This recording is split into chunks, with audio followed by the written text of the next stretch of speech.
And both the faculty and students said how important this initiative is to the Troy University Music Department. The last time customers saw prices drop this low was in December of 2008, over 6 years ago. As the Trojans took 3 of 4 on opening weekend, Pierce said the future is bright, but there's still lots of baseball to be played. The Alabama Department of Archives and History holds the ArchiTreats every third Thursday of every month, and admission is free. And Rigby said that Coleman's leadership on the court will help her later on in life as a coach.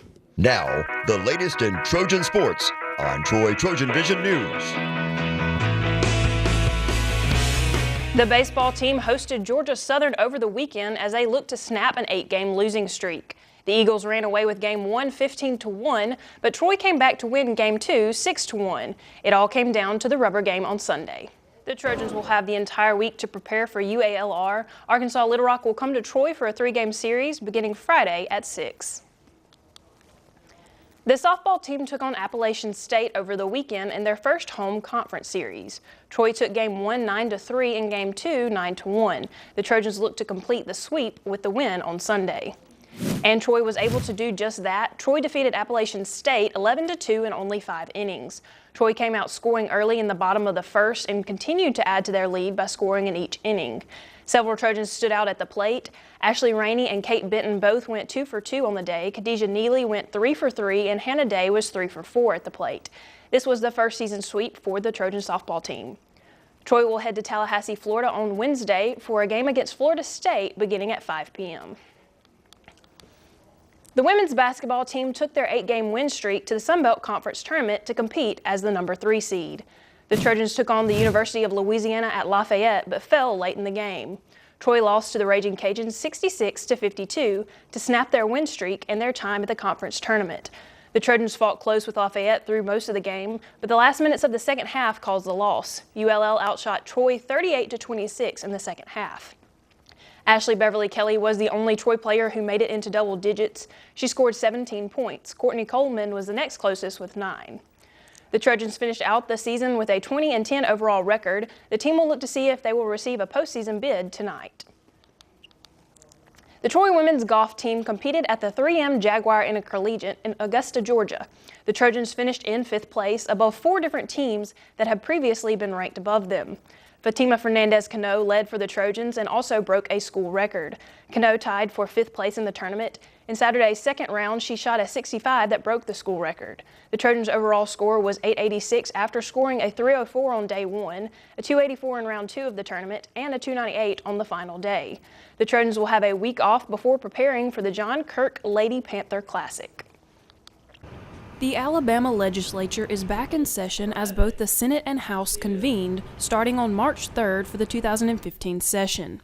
Several big bills will be brought forth to the floor. Well, there's a package of legislation coming from the governor, and we don't know what that is yet. He's speaking to the entire state population tonight, and he will present some revenue measures, as he calls them. The largest bill that we'll deal with will be the budget, the general fund budget, which is several million, hundred millions of dollars in the red. So we've got to deal with the general fund budget. Each member of the legislature has a bill that they will present or support. That is their main focus for this legislative session.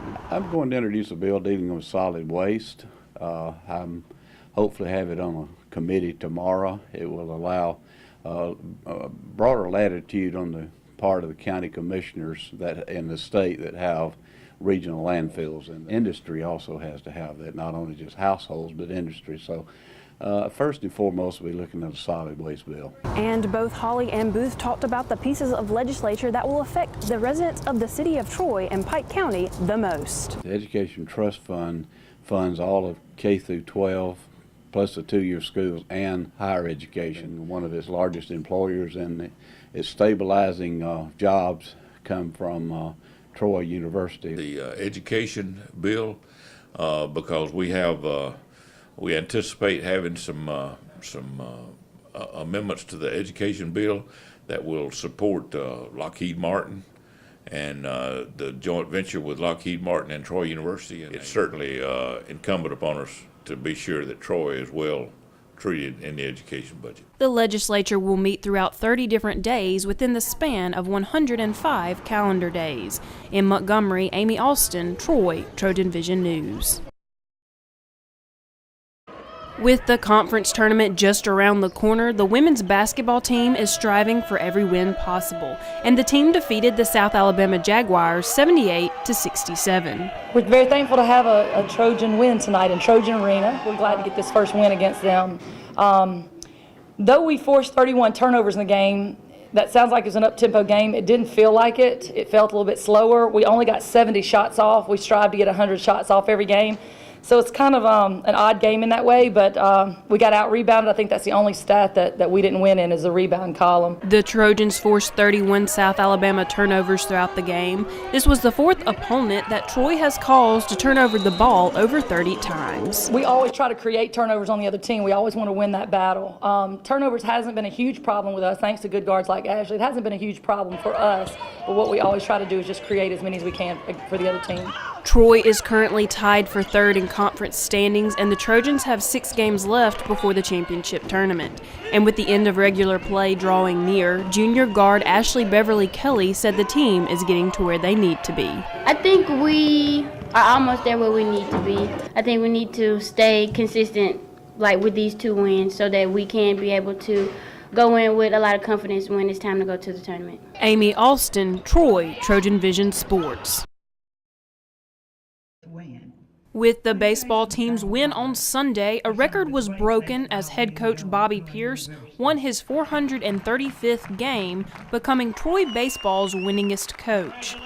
Pierce broke legendary head coach Chase Riddle's record of 434 wins. I was just telling Dr. Hawkins that 13 years ago when he and I sat down together, after I had a conversation with Coach Riddle on accepting the job and getting his approval, much like you do when you're going to marry a man's daughter. But I remember that conversation very well with Coach Riddle. I go a long ways back with Coach Riddle. He was a big part of my life and my coaching career. And with Pierce surpassing Riddle's record, he said he still holds firm to the advice from the legendary coach. You're never as good as you think you are, and you're never as bad as you think you are. And why that piece of advice is so important, because baseball is a roller coaster game. Assistant coach Mark Smart has been with Pierce through all 435 wins and said that Pierce deserves every bit of the recognition. He gives credit everywhere. He never takes credit. He deserves all the credit. He's a great coach, better person, does a great job with our players and our team. So I'm proud to be a part of it. And after all his wins and years as a head coach, Pierce's piece of advice was, stay true to who you are. Make sure your players understand that you care about them. Always have a passion for what you coach and teach. And be fair to everybody that's involved, either directly, the players, support staff, reporters, journalists, umpires, which is very difficult at times. But just be fair to all and respect the game. Amy Alston, Troy, Trojan Vision News.